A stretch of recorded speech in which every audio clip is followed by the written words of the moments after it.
How you doing, folks? Paul from Premier here today. So today I was talking to one of my clients, or one of our members today, Alice, and I can't remember how the conversation came up, but something came up about a 20-minute window or something like that. Whatever it was, I just said, it just sparked an idea from my head of this chat, because we were talking about, you know, her successes and failures and how to help her benefit them and how to help her improve them, And this 20-minute window was mentioned, and we draw on sunshine thing, success and failure, you understand this minute. This sort of made me realise that for a lot of people, the problem is never in the gym, okay? The gym, when you turn up the gym, you're going to do the work. You're going to, well, if you're in Primal anyway, or any gyms I've ever worked in, you're going to do the work because you've got coaches leading the program, and you've got you've got a group training set you're going to bounce off each other, and you're going to help each other strive to perfection or to better yourself. And you're going to have someone like myself, Gareth or Lewis, coaching you and improving you and helping you along the journey. The failure point is usually the 20 minute, well, we'll give it like 30, 40 minutes anyway, of between the time either in the mornings or the evenings when you're considering going to the gym. For example, for success, getting out of bed, the alarm goes off, you get out of bed, then you get dressed, get into the car, you get to the gym. Once you get those 4 points done, shit happens. You're going to get yourself, you're going to do the workout because you're that now in that environment, you're in that headspace where you're going to actually turn up and do the work and then leave, okay? And that's just got to be creating that habit of getting out of bed every morning. The story we tell ourselves becomes our reality all the time. I always say this, our thoughts become our actions become our reality. So when you get out, if your alarm goes off and you're in the mindset of like, you know why you're doing it and you're getting out of bed because you know the benefits, you get out of bed, you get dressed, you get into the car. Now the first few days you do this, we've got our 6 a.m. group's probably our busiest session every day, give or take maybe a couple of days, but over the month, 6 a.m. will be our busiest time. We'll have up to 20 people in there on our sessions on the 6 a.m. group, usually about 10 to 12. But the same people every single day, day in, day out, week in, week out, month in, month out. They've been the same people. Some people come and go, but the core group has stayed there for at least 14 months now. The same group have been here every day. They push each other on. The crack's brilliant. They're always bouncing off each other, slagging. Neil Copeland's the class clown, jokes about, makes everyone laugh, and the banter's brilliant, and the atmosphere's fantastic. But these guys get out of bed in the morning without that banter. They had to do that themselves, and now they've created this habit of doing it that it's not a big deal. They told themselves at the start, shit, I can't do that, it's going to be so hard. But now it's just become a habit. I get up at 5 a.m. every morning to be over here. And I remember when I first started, my first gym I opened, I decided to start an early morning class, and it was going to be 6:45 it started. And I remember thinking to myself, I had to get out of bed at 5:45. And that was freaking me out. I was like, geez, I can't get out of bed at 5:45. Now I'm getting out at 5 a.m. Last year I was getting up at 4:30 a.m. to do like an hour's meditating and gratitude journal and goal setting, and I'd done that for 81 days straight, and it wasn't a big deal. So the story you tell yourself becomes your reality. So if you start telling yourself you can't do something, it'll become your reality. If you start telling yourself you can do it, it becomes your reality, and it happens.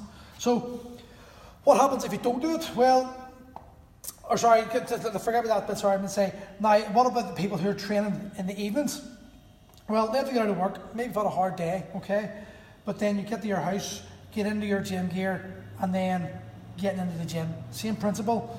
There's the people who see and feel are the ones who decide, I've got to do this, I've got a bigger purpose. The reason why I'm doing this is more important to me than the reason why not to do it. So they succeed. And again, it's that 20 minutes, 20, 30 minutes of getting to work. When you're getting home from work and you're driving and stuck in the traffic and you're tired, maybe it's raining, and you've had the kids have been in your head and you haven't much sleep, it's very easy for you to turn around and go, no, I'm not doing this.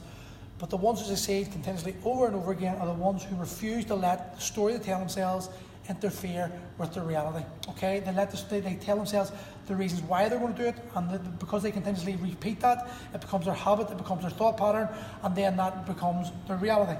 Now, failure people, hitting the snooze button, my flatmate Darren, getting out of bed and getting back into it, Darren, getting dressed, then sitting down and finding excuses, again, that's Darren.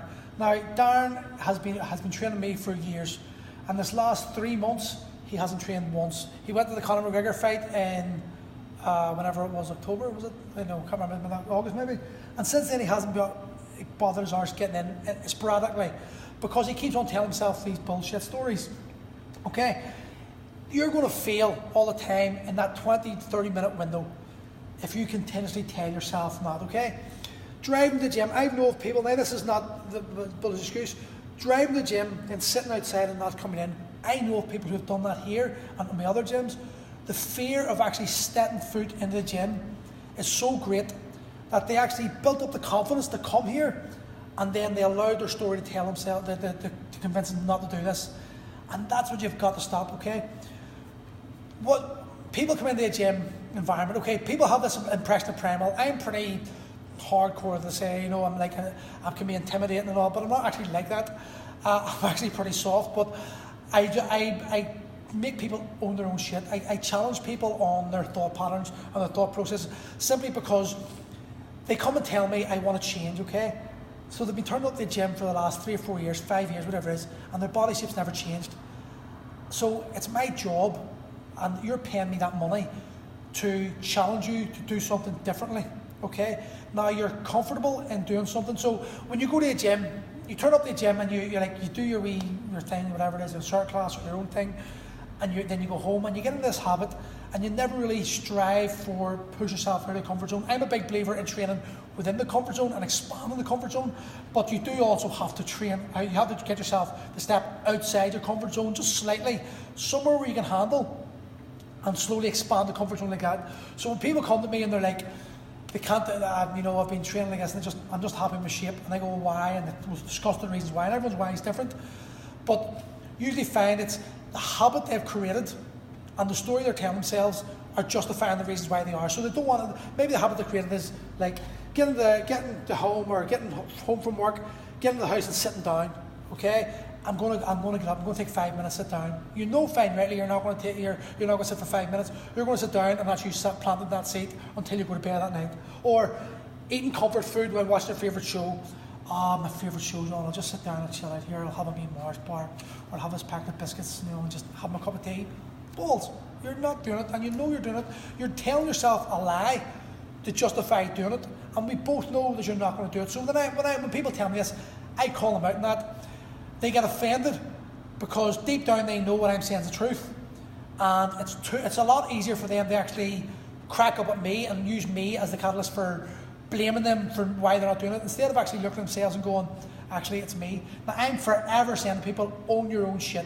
Okay, that's what people that say they own, you've got to do this. You've got to actually turn around and say, right, this is me. Why are you doing this? Why are you not doing it? And if the reason you're not doing it is because you're scared of doing it, well then you need to address that situation, okay? You need to address that. The fear of coming to the gym, for example. What is the fear of it? People are going to be in great shape. People are going to know what to do. I won't know what to do. I'm not going to be the strongest person there. I'm going to be weak. I'm going to make a fool of myself. People are going to laugh at me. It's all lies. It's all lies. Every single thing I just said there, every person's walking in this gym at one stage was like that. It's that simple. I was like that, okay? I remember my first time walking in the MMA gym, terrified. I was going to get my balls knocked in. I was going to get my head trampled on. Didn't happen. When I opened the first full-time MMA gym in Ireland, everyone was saying, I'm going to get fit before I come to you. I really want to come to you, but I want to get fit first. You can't get fit for fighting without fighting. It's that simple. You've got to grapple to get fit for grappling. You've got to spar, strike to get fit for striking. So whatever you can do, you can maybe help it a bit, but you're never going to get fit because you have to deal with that adrenaline dump. You have to deal with the nerves. You have to deal with that skin, flesh to flesh contact of someone trying to overpower you or someone trying to hit you. You've got to deal with that. And the same in the gym. You've got to walk in and you've got to be prepared to fail. It's that simple. There's going to come a point where you're going to try to lift a weight and you're not going to lift it up. That's okay. It's not a complete failure. It just means you challenge yourself. You weren't ready for it. Your body, it was just a wee bit too much. But then you step back, we reprogram you and you build it up. Hopefully, if we reprogram you, you'll never feel it because we'll never push you to the point where you're going to fail, because I don't believe in training people to fail. I believe in keeping people within their capacity. Another thing people do is they allow themselves to judge their abilities or their goals and how well they're doing on other people's, which is madness. if I walked in the gym and I pulled 200 kilo, now a guy used to coach Sean Crow, he now owns Strength Militia powerlifting club down in Belfast. He pulls over 300 kilo. If I were to stand beside Sean and pull my 200, 210 and watch Sean pull 300, well, I could quite easily let myself down and go, shit, there's no point in doing this anymore, he's pulling it. But Sean didn't get out of bed one day and just pull 300 kilo. He put the work in. So when you see someone in your gym or in a gym and they're pulling weights, or some girl, Alice, let's take Alice today. Alice, the girl who started this conversation, she squatted comfortably 100 kilo, 110 kilo, whatever it was. But she said her max is 115. Now I know 100% she's going to get 125. Today she shoulder pressed 50 kilo for her max rep. And she said, sorry, 45, but she's done it for 2, and I said there's 50 kilo in her quite comfortably there. So that's her marker, 50 kilo, and she wants to better that with the shoulder press. Now, for some guys, 50 kilo hasn't even been achieved yet, but it doesn't mean like a guy could look at that and go, well, there's no point in me training anymore. But Alice was a powerlifter at one point, so she's strong, she's got strength behind her. But she didn't just wake up and get that. She worked hard for it. And this is what I'm trying to tell people, that you come to a gym, you're going to have to accept that you're going to be out of your comfort zone in where you can lift, how you can lift. Your technique's probably going to be wrong for a lot of people because they've self-trained or they haven't been to a coach maybe my level or some of my friends' levels who can see how things are just wee tiny things to do that can change, it can make you better. So you're going to have to accept that some of the things you've been taught may be wrong, or we're going to have to change some of the things to adapt it to make it a more optimal position. And that can maybe throw you back a wee bit. And so what you could do, so if you're a guy especially and you've got a bit of an ego and you're deadlifting, but your deadlifting's like a dog taking a shit where your back's all bent and pulling up, I'm not going to let deadlift here like that. I'm going to pull you right back and I'm going to make you start deadlifting with the correct form. But because your muscles aren't used to being in that position, you're not going to be able to recruit as much muscle fibres, and the nervous system isn't going to be firing as much because it's not used to that, and it's going to take time to build up that. But once you do get that, you'll fly through it because you've got the strength underneath it. And it just takes you to have the confidence to actually allow yourself to be coached and allow yourself to accept that this is the journey and the process it's got to be going through. So that's what I like. Yeah. So keep your confidence and land yourself. That was it was only a blip. This is the other big one that people are talking about. I've got off topic there, sorry, but land yourself that it was only a blip. So when you get in this habit of sitting down, getting out of work, sitting down, whatever, dealing with the kids, eating comfort food when you watch your favourite show, or getting out of bed and getting back into bed, getting dressed and sitting down, and you tell yourself, I'll do it tomorrow, I'll do it tomorrow. You're not going to do it tomorrow. It's that simple. You're creating this habit over and over and over again. The only way you're going to do this is if you actually take some action and decide, right, that is it, I am going to do this. And make sure you do it. And a habit takes more than 3 weeks. People say it takes 3 weeks. I'm reading some literature today that say no, it takes 66 days. So what makes 66 days? You've got to do this all the time. You've got to make sure you get out of bed all the time. You've got to make sure you go home from work and don't sit down. If you know and you consciously understand this, that sitting down leads to you not getting up, don't fucking sit down. Okay, that's simple as that. Don't sit down. This wrecks me, people saying this, and I get annoyed at people. I go, come on, stop doing this.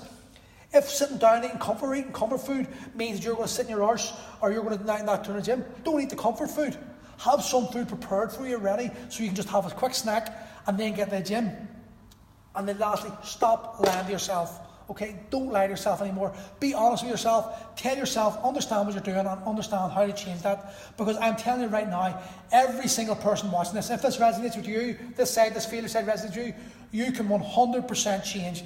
Yes, if you come here, you may receive some home truths you don't like, but it's not to embarrass you, it's not to put you down, it's simply to try to get you to think and to understand and to accept that your actions are leading you to unhappiness. Because you are unhappy. If the only reason people train is to make themselves feel good, make themselves look good, to make themselves move better, and that leads to a better quality of life and a happier life.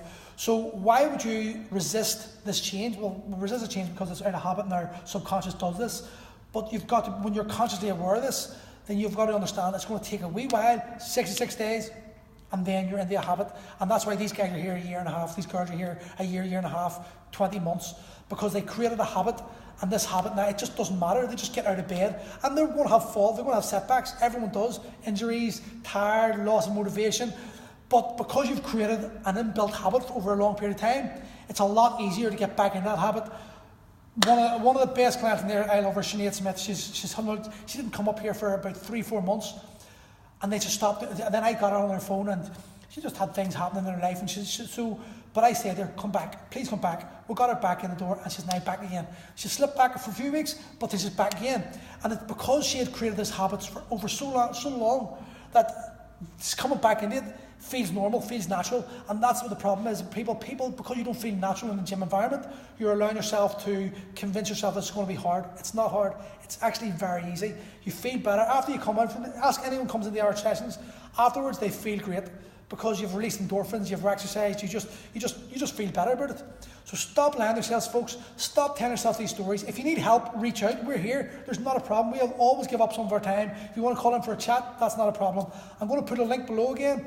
2-week trial. It's only £47 for the 2 weeks. You get unlimited classes. You'll get coached. You'll get motivated. You'll get assessed. We'll show you how to do things properly, and you can see how you like. There's no commitment to it, so it's no big deal. So, anybody's interested, give us a shout, and hopefully see some of you soon.